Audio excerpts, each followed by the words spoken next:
I never want to do this again. I want to do this again. This Qsuite. I don't want to do everything that came before this again. Yes, me too. We've wanted to fly Qsuites on Qatar Airways for a long time now.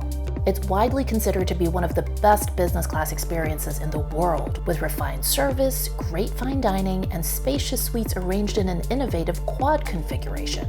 Our family recently got to check this item off our aviation bucket list when we traveled to Qatar and the United Arab Emirates, but we had absolutely no idea how much drama would be involved.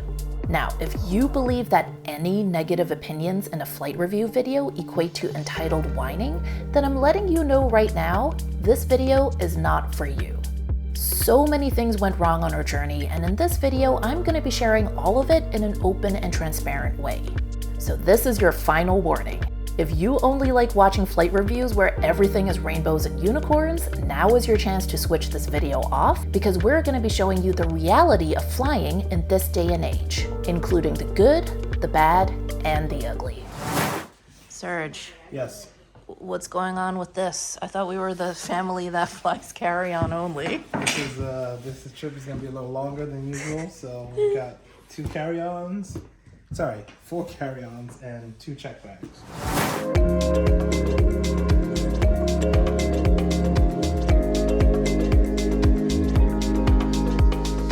We flew out of Terminal 8 at JFK, and the travel day started off totally normally. We got to the airport early, so had time to shoot a bit of content before we checked in. We took a couple of photos, filmed a TikTok transition, and then leisurely made our way over to the Qatar Airways check-in counter. We knew that Qatar had placed the United States on its red list in January at the time of this trip, and we were familiar with all the policies that entailed. We had all our paperwork ready. Passports? Check. Undertaking an acknowledgement form? Check. 2-day quarantine hotel reservation? Check. Negative PCR test results taken within 72 hours? Check. We handed everything over to the ticket agent confidently, knowing that we had all our ducks in a row. But then, the ticket agent had bad news. She couldn't issue our boarding passes. Turns out, instead of requiring your PCR test to be taken within 72 hours of your flight's departure, like every other country we visited since the pandemic started, Qatar actually calculated the time based on our arrival in Doha. And that meant our test results were no longer valid for this flight. Suddenly, this turned into the most stressful travel day we've ever experienced. The ticket agent told us to go to Terminal 1 to retake our PCR test. Our flight was departing at 10:50 a.m., and she said that as long as we could get her the new results by 10:15 a.m., she could still issue our boarding passes. So off we ran to catch the air train. At this point, I was way too stressed out to vlog, so I'm gonna use cheesy stock footage here to recreate the chain of events for you. While we waited for the air train, I looked up the COVID testing facility in Terminal 1 and found that on their website, they said their fastest PCR test returned results in 2 to 3 hours. By this time, it was 8:45 a.m., so that would not get us the test results fast enough. We decided not to get off at Terminal 1, and instead we headed to Terminal 4. There's a testing facility there called Express Check that we've used quite a few times, and I knew they had a PCR test that turned around results as quickly as 40 minutes. But when we got there, Express Check told us that only the testing facility at Terminal 1 was authorized to issue PCR tests for Qatar Airways. So it was back to the air train and back to Terminal 1. We ran over to Adams Health Services, the testing facility, and registered with them. As we did that, they told us that the quickest they could turn around test results was an hour and a half. That meant we'd get the results after the 10:15 a.m. deadline Qatar had given us. We had a decision to make. Should we spend the extra $880 for the 4 of us to get retested, knowing there was a high likelihood that we wouldn't get the results in time to make our flight? Or should we accept that we just weren't going to be able to make this flight and go ahead and reschedule the flight, the quarantine, and the hotel reservations for all 3 cities we'd be visiting on this trip? That would be a nightmare logistically, but at least we wouldn't be flushing nearly $1,000 down the drain. After some heated debate, we decided to take a chance. We paid the $880 and got tested. As soon as we were done, we hopped back on the air train and back to Terminal 8 and waited for the test results to hit our inbox. 9:20 a.m., nothing. 9:30 a.m., nothing. 9:40 a.m., nothing. 9:50 a.m. Oh my god, we got the test results early! By some miracle, the testing facility got us our results way faster than the 90 minutes they had told us it would take. We ran to the check-in counter, waving our phones, and the ticket agent worked quickly to get us our boarding passes. We celebrated as we headed to the TSA pre-check security line. But then, we ran into another problem. For some reason, our boarding passes didn't have the TSA pre-check symbol on them, even though our global entry numbers were on their reservation. So we had to head to the regular security line instead. I thought for sure we would miss the flight because of having to join this much longer line, but thankfully it moved pretty quickly and we were through. We rushed down the concourse to gate 4. I told you we'd make it. You're so doubtful. Oh my god, I literally so stressed almost out. had a panic attack. I know. And here, I need to take a moment to express my appreciation for Sean and Ella. They were fully aware of exactly how stressed out Serge and I were during this whole episode, but the way they handled it was amazing. They were cool as a cucumber, stayed quiet and calm, and made sure they moved quickly to keep pace with us as we dashed all over JFK. At certain moments, Sean would calmly tell me that she was confident we would make the flight, and she kept this positive attitude throughout, even when Serge and I were losing all hope. Parents often ask me what the benefits of travel are for kids, and this is it. Travel helps kids develop life skills like resilience, flexibility, self-control, optimism, and staying calm in high-pressure situations. Serge and I were so proud of how our girls handled themselves that day, and we want to make sure we give them this public acknowledgement. We settled into our seats, enjoyed our pre-departure drinks, and tried to recover from that incredibly stressful start to the journey. Oh, needless to say, we did not have time to hit the lounge before this flight, so unfortunately I have absolutely no feedback for you on the ground experience you can expect at JFK. By the way, it's interesting to note that as of the time I'm making this video, Qatar has changed its policy for visitors coming from countries on the red list. They now require a test within 48 hours, but it's now within 48 hours of departure, not arrival. So it's possible that enough travelers missed their flights due to their previous policy of basing timing on arrival that the government was pressured to change. To be clear, I have absolutely no proof of this, it's just a theory. Hi, it's Sean and Ella, and I just wanted to show you guys my nails. I did them myself. They have yes, I did Ella's too. It has like a little frog here. Yeah, and they have like pink lines. And the flight attendant lady complimented them. And me and Ella, our 2 seats, this thing goes down, and our 2 seats turn into one full-size bed. There's one downside to flying business class when you're a family. Business class seats often come with more privacy in the form of dividers and sliding doors. And while that added privacy is nice, it can also make it hard to interact with the other passengers flying in your party.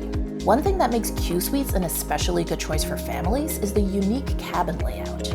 On our flight from JFK to Doha, we were on a Boeing 777-300ER, which has 42 suites spread between 2 cabins. Both cabins have a 1-2-1 configuration, which is not unusual for business class cabins. What is unusual, though, is that the rows in the middle section face each other in a quad formation. If you're traveling as a party of 4, you can choose to slide aside all the dividers so you can interact with each other. It's the perfect setup for families. We had seats 3E, 3F, 4D, and 4G, and we absolutely loved the configuration. You know how sometimes on a flight, the cabin crew is getting ready to serve the meal, but you're A, not hungry, and B, so tired that you're ready to sleep now, but you force yourself to stay awake and eat anyway because if you missed this meal, you might not get any proper food later on in the flight? Yeah, none of that happens when you fly Qsuites because they have dine on demand. As in, there's no set time when meals are served. Whenever you feel like eating, you place your order, just like at a restaurant. This is another aspect of Qsuites that's so great for families. There's no need to wake up your kids if they're taking a nap or if they're down for the night, because you can just order them a meal whenever they're done resting. Also, if parents are having omelets and croissants but kids aren't a big fan of breakfast foods, that's okay. They can order from any section of the menu at any time. What are you eating? Okay. What about you, Ella? What is Ella eating? She's having mac and cheese. Oh, she's got the lobster mac and cheese. Very fancy. And let's talk about the food because wow, I'd heard that Qatar had good food, but this was phenomenal. The omelet really tastes like it's fresh out the kitchen. I don't know how they do it because obviously we're in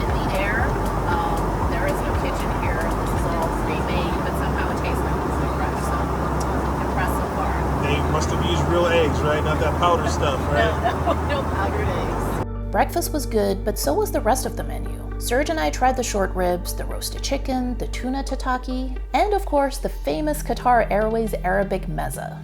Our friend Nonstop Dan is a huge fan of this, and it definitely lived up to the hype. I thought the tabbouleh salad in particular was incredibly tasty. The wine list on Qatar is great. You can choose from 2 champagnes, 2 whites, 4 reds, 1 dessert wine, and 1 port. There are also 8 different cocktails to choose from. To be honest, I wasn't a huge fan of the drinks list, but then again, I'm kind of a basic bitch when it comes to cocktails, as in I like drinks that are a little more light and fruity, and nothing on the list really fit the bill for that. Delicious. So next time we fly Qsuites, I'll definitely ask if they can make me a drink that's off the menu. By the way, if you enjoy videos like this about premium air travel, be sure to subscribe. We recently published a video about the single biggest mistake to avoid when flying long-haul business class on Emirates, and a review of the new JetBlue Mint route to London. We've got lots more great flights booked for this year, including the all-business class airline La Compagnie and Club World on British Airways. Turn on those notifications so you don't miss any future flight reviews. Okay, let's check out the bathrooms. These were not kept quite as spotless as I would have expected. I should admit though that I have the world's smallest bladder, so I probably use the bathroom 2 to 3 times more often on a flight than the average passenger. So it could just be that I had more opportunities to catch the bathroom in a less than ideal state. About half the time it looked like this, and about half the time it looked like this. The toiletries are all from Diptyque. I've had a few Diptyque candles over the years, and I didn't even realize they had a range of products like this, so that was cool to see. Qatar gives you pajamas and slippers to change into when you fly Qsuites, and the flight attendants are amazingly accurate when it comes to giving you the right size. Yeah, so this is a size large. I thought it would be small for you too, but I guess they're pretty roomy. Yeah, me too. I'm 6'2", and they work. I thought they were gonna be like super high. And even the sleeves. Yeah, I know. That's like if you tall or low arms, you know that everything fits like this. So this actually works. The large is pretty good. And in case you're wondering, yes, you do get to keep them. Then it was time for turn-down service. The flight attendants slide a mattress sheet over the top of your seat, put on a fresh pillowcase, and prepare the rest of your bedding.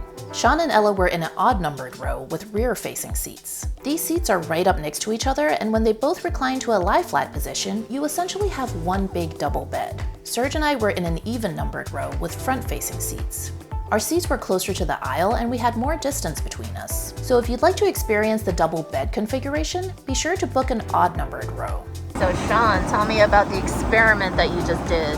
So me and Ella got hot chocolate and we dinged the thingy when it calls them, and we counted how long it took for them, and it took 8 seconds. And then I got another hot chocolate and it took only 10 seconds. Wow, that's super responsive, right? How is the hot chocolate? It's very good. It's really hot though, but it's very good. This is my second one. The style of service on Qatar is a bit more stiff and formal than on Emirates, for example, but as Sean demonstrated with her little experiment, the flight attendants were incredibly responsive and attentive to every need. As the flight drew to an end, we were given a lovely box of Godiva chocolates, and soon it was time to deplane. Don't worry though, this video was far from over because this was the first of 4 Qsuites flights we took as part of this trip. Also, there's a lot more drama ahead. Hamad International Airport offers transit services through their Al Maha services. We arranged for a meet and greet, which made our arrival so smooth. The representative met us at the end of the jet bridge and escorted us through the airport. If you're not familiar with meet and greet service, it's something you pay extra for, and I always recommend it if you're flying into a very busy airport. You'll get expedited access through immigration and customs, and this can be a real time saver. We knew that Qatar had some complicated COVID protocols, so we thought it would be beneficial to book a meet and greet to help us through some of that. What'd you guys find? The world's biggest teddy bear. Oh, the famous teddy bear. But it's not even a teddy bear. Because teddy bear is supposed to be soft and squishy and incredible. The representative escorted us to the premium arrivals lounge, where we waited while she had our COVID paperwork verified. Once that was done, we headed to the back where there were immigration counters right in the lounge itself. When we exited, all our bags had already been collected and placed on this luggage cart, so we made our way to line up for a transfer to our so-called luxury quarantine hotel. It turned out that luxury was quite the stretch to describe it. If you want to see inside the quarantine hotel and find out what the rest of our time in Doha was like, I'll link that vlog below. By the way, our family is visiting 22 cities in 2022, and Doha was city number 3. Be sure to subscribe and turn on notifications so you don't miss any videos from this series. It wasn't until day 3 of our stay in Doha that I realized I'd made a big mistake. In the rush and excitement of deplaning and getting our trip started, I completely forgot to retrieve some belongings I'd left in the footwell of my seat. Some very expensive belongings. 2 cameras to be exact, my GoPro and my One X2. If we had landed in JFK, I would assume right away that I'd never see those cameras again. Because, you know, our fellow New Yorkers can be a little grimy sometimes. But this was a Doha-based ground crew, and countries like Qatar always boast about having little to no crime. So this may have been naive on my part, but I was honestly a little surprised that the airline hadn't already contacted me about having found my items. After all, it's not like they were left in a common area like the bathroom. They were in the footwell of my seat, so it would have been easy to track down the owner. So I went on Qatar Airways website and filed a lost and found report and hoped for the best. After spending 5 days in Doha, it was time to fly to Dubai.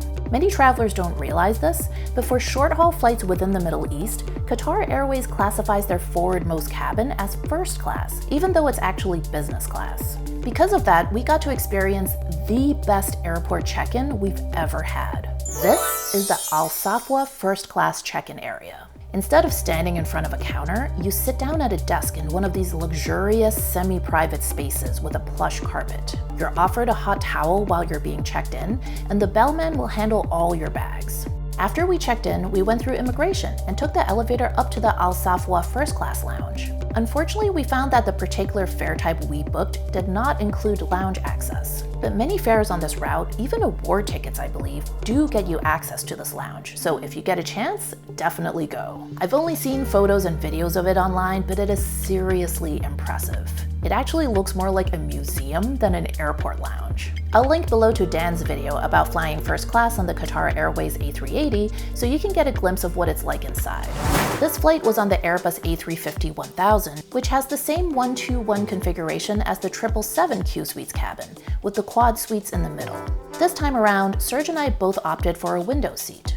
Before takeoff, they served us dates and Arabic coffee. This flight is only an hour and 20 minutes long, but they still serve a full meal. Because of the time constraints though, the whole experience is very rushed. Right after takeoff, they'll take your order, and when you've barely had time to finish your meal, they'll come around to collect the dishes and start preparing for landing. If you're not super hungry, I'd honestly recommend just skipping the meal. I think the flight would feel much more relaxing without it.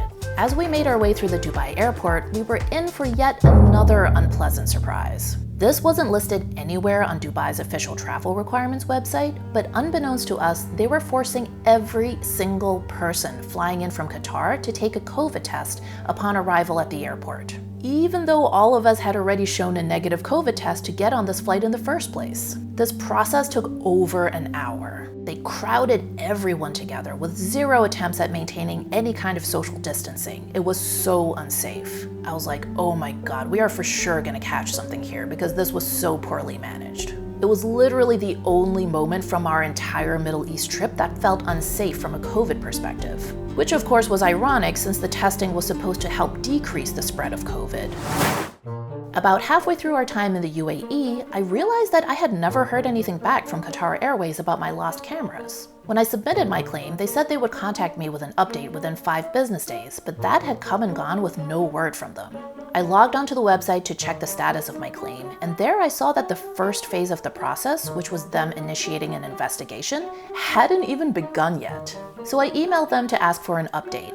It wasn't until 2 full weeks after I submitted my claim that I finally heard back from them. Their email read, "We regret to inform you that the said item was not handed over to our department." Now, was it the airline's fault that I was forgetful and left my belongings on the plane? Of course not. But the complete lack of urgency or concern was not something I would have expected from what is supposed to be the world's best airline. So, to the Doha ground crew dude who swiped my cameras, I hope you're at least making some fire content, bro. Oh, man! Finally, it was time to fly back home to New York. That's when the drama really kicked into high gear.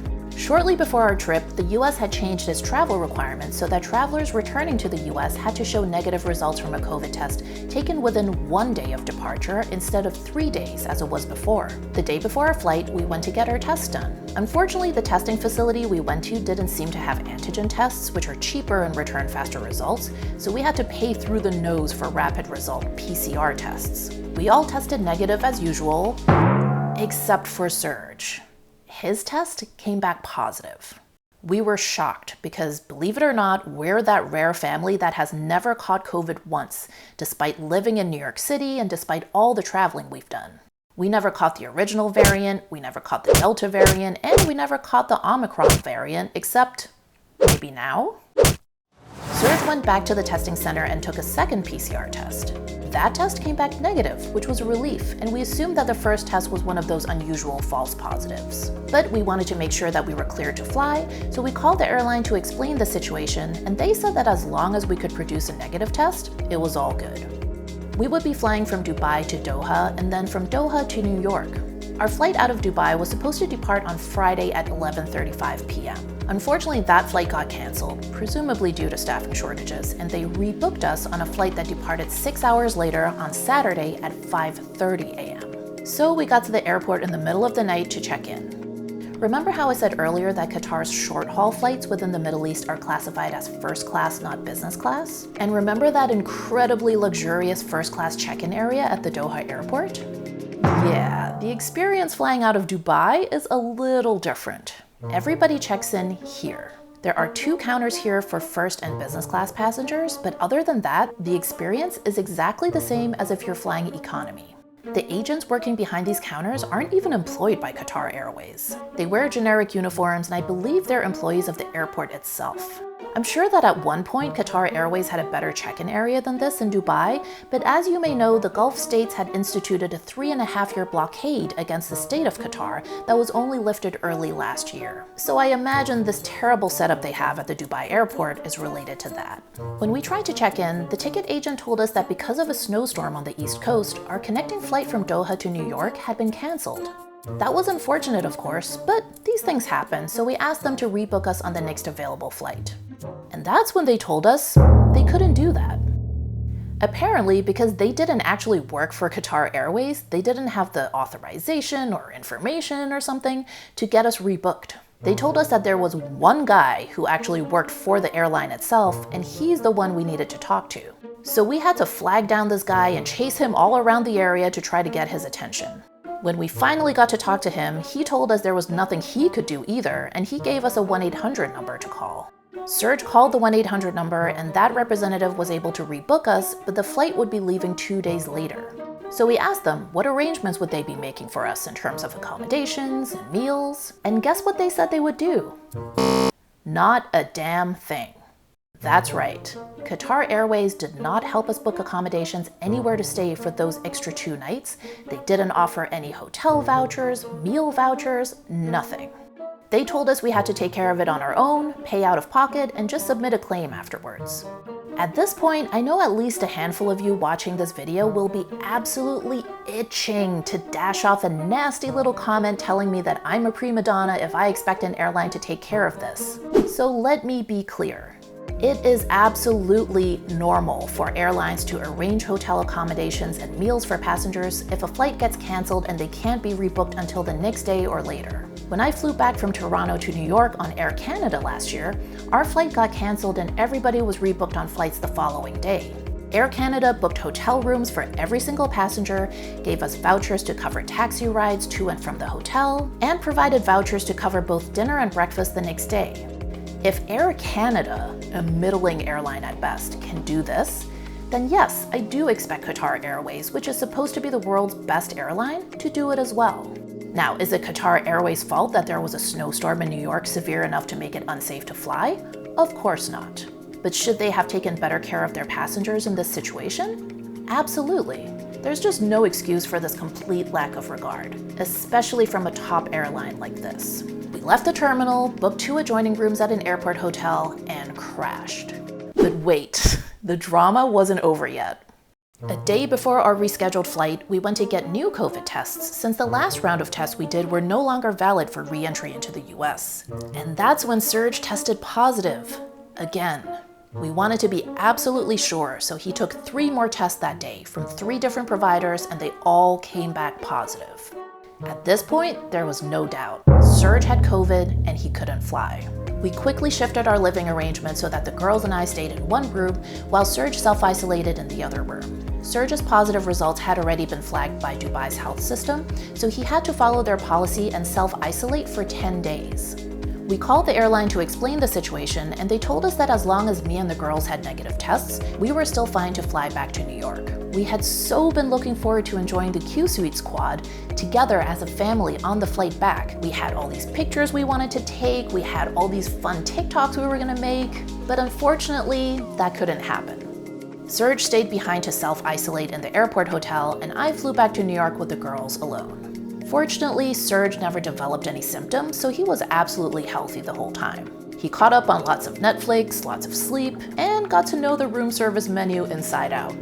The girls and I also never developed symptoms, and we continued to test negative even after we got home. Traveling internationally these days can still entail a lot of risk and unexpected costs.